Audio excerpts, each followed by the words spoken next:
পারস্য উপসাগরের শান্ত জলরাশি এখন ভয়ঙ্কর এক ঝড়ের অপেক্ষায় দিন গুনছে। ওয়াশিংটনের ক্ষমতা কেন্দ্র থেকে শুরু করে তেহরানের গোপন বাংকার পর্যন্ত যুদ্ধের চূড়ান্ত সাইরেন বেজে উঠেছে। মার্কিন প্রেসিডেন্ট ডোনাল্ড ট্রাম্পের নির্দেশে আমেরিকার ইতিহাসের অন্যতম শক্তিশালী নৌবহর এখন ইরানের দোরগোড়ায়। পেন্টাগন ভাবছে তাদের এই বিশাল রণসজ্জা দেখে তেহরান ভয়ে কুঁকড়ে যাবে, কিন্তু বাস্তবতা সম্পূর্ণ ভিন্ন।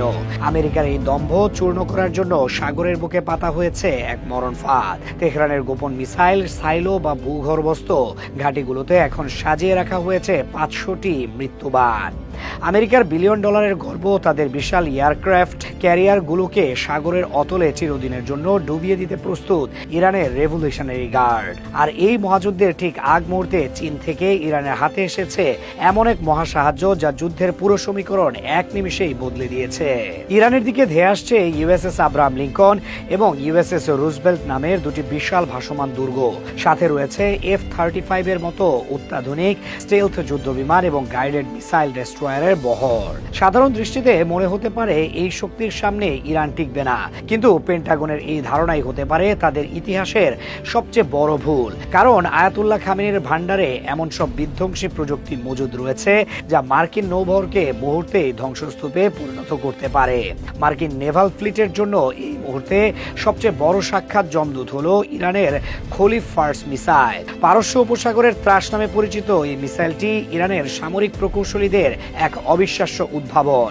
বিখ্যাত ফাতে 110 মিসাইলের ব্লুপ্রিন্টের উপর ভিত্তি করে তৈরি এই এন্টিশিপ ব্যালিস্টিক মিসাইলটি 300 কিলোমিটার পর্যন্ত যে কোনো লক্ষ্যবস্তুকে ধুলোয় মিশিয়ে দিতে পারে। এর সবচেয়ে ভয়ঙ্কর দিক হলো এর গতি। শব্দের চেয়ে 3 থেকে 4 গুণ বেশি গতিতে ছুটে চলা এই মিসাইলটিকে আকাশেই ধ্বংস করা মার্কিন প্রতিরক্ষা ব্যবস্থার জন্য প্রায় অসম্ভব একটি কাজ। খলিফ ফার্স্ট মিসাইলটি যখন তার লক্ষ্যবস্তুর দিকে চূড়ান্ত ডাইভ দেয়, তখন এর মাথায় বসানো স্মার্ট ইলেকট্রো অপটিক্যাল ক্যামেরা চালু হয়ে যায়। এই ক্যামেরাটি সাগরের বুকে ভাসমান জাহাজের তাপ বা ছবি দেখে নিখুঁতভাবে লক করে। এটি কোনো সাধারণ মিসাইল নয় যে জাহাজের আশপাশে পড়বে। এটি ডিজাইন করা হয়েছে ঠিক জাহাজের ডেকের মাঝখানে আঘাত হানার জন্য। 650 কেজি ওজনের উচ্চ ক্ষমতার বিস্ফোরক ওয়ারহেড যখন শব্দের চেয়েও দ্রুত গতিতে একটি এয়ারক্রাফট ক্যারিয়ারের উপর আশ্রয় পড়বে, তখন সেই জাহাজের কঠিন বর্ম মাখনের মতো গলে যাবে। অর্থাৎ একটি মাত্র আঘাতে মার্কিন নৌবাহিনীর গর্ব অকেজো হয়ে যেতে পারে। তবে খলিফ ফার্সি শেষ কথা নয়। আমেরিকার ক্যারিয়ার স্ট্রাইক গ্রুপকে অন্ধ করে দেওয়ার জন্য ইরান তৈরি রেখেছে হরমুজ 1 এবং হরমুজ 2 নামের দুটি বিশেষায়িত মিসাইল। দেখতে খলিফ ফার্সের মতো মনে হলেও এদের কাজ সম্পূর্ণ আলাদা এবং অত্যন্ত কৌশলী। হরমুজ 1 মিসাইলটি তৈরি করা হয়েছে এন্টি রাডার মিসাইল হিসেবে। একটি মার্কিন যুদ্ধজাহাজের প্রধান শক্তি হলো তার রাডার, যা দিয়ে সে শত্রুকে শনাক্ত করে। হরমুজ 1 ঠিক এই রাডারের সিগন্যাল অনুসরণ করে সোজা রাডার স্টেশনে আঘাত হানে। অর্থাৎ যুদ্ধ শুরু হওয়ার আগেই মার্কিন জাহাজগুলো তাদের দেখার ক্ষমতা হারিয়ে ফেলবে।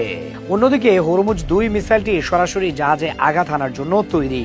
এটি নিজেই অ্যাক্টিভ রাডার সিগন্যাল পাঠিয়ে সাগরে চলমান জাহাজ খুঁজে বের করে এবং ধ্বংস করে। খলিফ ফার্স্টের চেয়েও দ্রুতগতির এই মিসাইলগুলো যখন একসাথে ঝাঁকে ঝাঁকে ধেয়ে আসবে, তখন আমেরিকার কোনো ডিফেন্স সিস্টেমই তা শতভাগ আটকাতে পারবে না। ইরানের নৌ সক্ষমতার মুকুটে নতুন পালক যুক্ত করেছে 2020 সালে উন্মোচিত হওয়া জুলফিকার বাসির মিসাইল। এই মিসাইলটি ইরানের হাতকে 700 কিলোমিটার পর্যন্ত লম্বা করেছে। এর অর্থ হলো মার্কিন রণতরী পারস্য উপসাগরে ঢোকার সাহস করার আগেই ওমান উপসাগর বা ভারত মহাসাগরের গভীর থেকেই ইরান তাদের টার্গেট করতে পারবে। কঠিন জ্বালানি বা সলিড ফিউল চালিত হওয়ার কারণে এই মিসাইলটি লঞ্চ করতে কোনো প্রস্তুতির প্রয়োজন হয় না। চোখের পলকে এটি উৎক্ষেপণ করা যায়। এর ওয়ারহেডটি মূল শরীর থেকে বিচ্ছিন্ন হয়ে আলাদাভাবে লক্ষ্যবস্তুতে আঘাত করতে পারে, যা মার্কিন জ্যামিং প্রযুক্তির মধ্যেও কাজ চালিয়ে যেতে সক্ষম। এই মিসাইলটিতে ব্যবহার করা হয়েছে অত্যন্ত উন্নত অপটিক্যাল সিকার, যা একে নিখুঁত নিশানা প্রদান করে।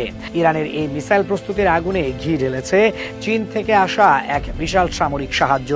আন্তর্জাতিক গোয়েন্দা সংস্থাগুলোর ঘুম হারাম করে দিয়ে বেইজিং থেকে তেহরানে পৌঁছেছে মিসাইল তৈরির কাঁচামালের এক বিশাল চালান। ব্রিটিশ দৈনিক টেলিগ্রাফের এক প্রতিবেদনে উঠে এসেছে, গত সেপ্টেম্বরে চীন গোপনে ইরানে 2000 টন সোডিয়াম পারক্লোরেট রপ্তানি করেছে। সাধারণ কোনো রাসায়নিক নয়, এটি ব্যালিস্টিক মিসাইলের সলিড প্রোপেল্যান্ট বা কঠিন জ্বালানি তৈরির প্রধান এবং আবশ্যিক উপাদান এই সোডিয়াম পারক্লোরেট। সামরিক বিশেষজ্ঞরা এই চালানের ভয়াবহতা বিশ্লেষণ করে শিউরে উঠছেন। তাদের মতে চীন থেকে আসা এই বিপুল পরিমাণ রাসায়নিক দিয়ে ইরান অন্তত 500টি মধ্যম পাল্লার ব্যালিস্টিক মিসাইলের জ্বালানি তৈরি করতে সক্ষম। লিকুইড ফিউয়েল বা তরল জ্বালানির মিসাইল উৎক্ষেপণের জন্য দীর্ঘ সময়ের প্রয়োজন হয়, যা স্যাটেলাইটে ধরা পড়ার ঝুঁকি থাকে। কিন্তু সলিড ফিউয়েল মিসাইল আগে থেকে লোড করা থাকে এবং নির্দেশ পাওয়ার কয়েক মিনিটের মধ্যেই ফায়ার করা যায়। জুনের 12 দিনের যুদ্ধের পর ইরান তাদের ক্ষতিগ্রস্ত অস্ত্রাগার পুনর্নির্মাণে চীনের এই সাহায্যকে পুরোপুরি কাজে লাগিয়েছে। চীন থেকে পাওয়া এই রসদ তেহরানকে এমন ক্ষমতা দিয়েছে যে তারা এখন এক বাটন চাপলেই একসাথে 500টি মিসাইল বৃষ্টির মতো মার্কিন লক্ষ্যবস্তুতে ছুটতে পারবে। এই বিপুল সংখ্যক মিসাইল যদি একসাথে ধেয়ে আসে, তবে আমেরিকার আয়রন ডোম বা প্যাট্রিয়ট মিসাইল সিস্টেমের পক্ষে তা ঠেকানো গাণিতিকভাবে অসম্ভব। মধ্যপ্রাচ্যের পরিস্থিতি এখন বারুদের স্তূপের উপর দাঁড়িয়ে আছে। যে কোনো মুহূর্তেই জ্বলে উঠতে পারে মহাপ্রলয়ের আগুন। কাতারের ঘাঁটিতে অবস্থান নিয়েছে ব্রিটিশ রয়্যাল এয়ারফোর্সের টাইফুন যুদ্ধ বিমান। জর্ডানে মোতায়েন করা হয়েছে বিপুল সংখ্যক মার্কিন F-15 স্ট্রাইক ঈগল। রণপ্রস্তুতির অংশ হিসেবে গত 24 জানুয়ারি ইসরায়েল সফরে যান মার্কিন সেন্টকম কমান্ডার ব্র্যাড কুপার। তার এই সফরের পর থেকেই ইরানে বড় ধরনের মার্কিন হামলার জল্পনা দাবানলের মতো ছড়িয়ে পড়েছে। পেন্টাগন এবং হোয়াইট হাউসের হাবভাব দেখে মনে হচ্ছে ডোনাল্ড ট্রাম্প ইরানের উপর চূড়ান্ত আঘাত হানার প্রস্তুতি সম্পন্ন করেছেন। তবে তেহরানও হাত গুটিয়ে বসে নেই। ইরানের সর্বোচ্চ ধর্মীয় নেতা আয়াতুল্লাহ আলী খামেনিকে ইতোমধ্যেই কঠোর নিরাপত্তার চাদরে ঢেকে ফেলা হয়েছে।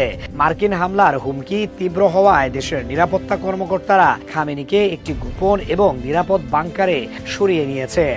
যুদ্ধের এই সংকটময় মুহূর্তে খামেনির তৃতীয় ছেলে মাসুদ খামেনি দাপ্তরিক কাজে যোগ দিয়ে পিতার দায়িত্ব কাঁধে তুলে নিয়েছেন। বাংকারে বসে খামেনি এবং তার জেনারেলরা যুদ্ধের মানচিত্র কষছেন। তেহরানের শীর্ষ কর্তা ব্যক্তিরা ওয়াশিংটনকে স্পষ্ট হুঁশিয়ারি দিয়ে রেখেছেন, যুক্তরাষ্ট্র যদি ইরানে আঘাত করার সাহস দেখায়, তবে পুরো মধ্যপ্রাচ্য ধসে পড়বে। তাদের মিসাইলের পাল্লায় থাকা প্রতিটি মার্কিন ঘাঁটি মাটির সাথে মিশিয়ে দেওয়া হবে। ব্রিটিশ দৈনিক টেলিগ্রাফ জানাচ্ছে, ইরানের অভ্যন্তরে রাজনৈতিক অস্থিরতা বা বিক্ষোভকারীরা রাজপথ ছাড়লেও দেশটির সামরিক বাহিনী এখন ডোনাল্ড ট্রাম্পের সম্ভাব্য আক্রমণের জবাব দিতে পুরোপুরি ফোকাস। ইউএসএস আব্রাহাম লিঙ্কন এবং Roosevelt career strike group Hormuz প্রণালীর খুব কাছে অবস্থান নেওয়ায় ইরান তাদের শর্ট রেঞ্জ ব্যালিস্টিক মিসাইলগুলোকেও যুদ্ধের জন্য প্রস্তুত রেখেছে। আগের যুদ্ধে ইরানের কিছু মাঝারি পাল্লার মিসাইল ব্যবস্থা ক্ষতিগ্রস্ত হলেও তাদের হাতে স্বল্প পাল্লার ব্যালিস্টিক মিসাইলের যে বিশাল ভান্ডার অক্ষত রয়েছে, তা উপসাগরীয় অঞ্চলে মার্কিন উপস্থিতি নিশ্চিহ্ন করার জন্য যথেষ্ট। চীন এবং ইরানের এই নতুন সামরিক জোট আমেরিকার জন্য এক দুঃস্বপ্ন হয়ে দাঁড়িয়েছে। শি জিনপিং এর সরকার যেভাবে ইরানের কঠিন সময়ে পাশে দাঁড়িয়েছে, তা ওয়াশিংটনের সব হিসাব নিকাশ উল্টে দিয়েছে। সোডিয়াম পারক্লোরেটের এই বিশাল চালান প্রমাণ করে বেইজিং চায় না মধ্যপ্রাচ্যে আমেরিকার একক আধিপত্য বজায় থাক। ইরানের মিসাইল সক্ষমতা বৃদ্ধি পাওয়ায় এখন আমেরিকার এয়ারক্রাফট ক্যারিয়ারগুলো আর আগের মতো নিরাপদ নয়। একসময় যে রণতরীগুলো ছিল আমেরিকার শক্তির প্রতীক, এখন ইরানের 500 মিসাইলের সামনে সেগুলো এক একটি ভাসমান কফিনে পরিণত হওয়ার ঝুঁকিতে রয়েছে।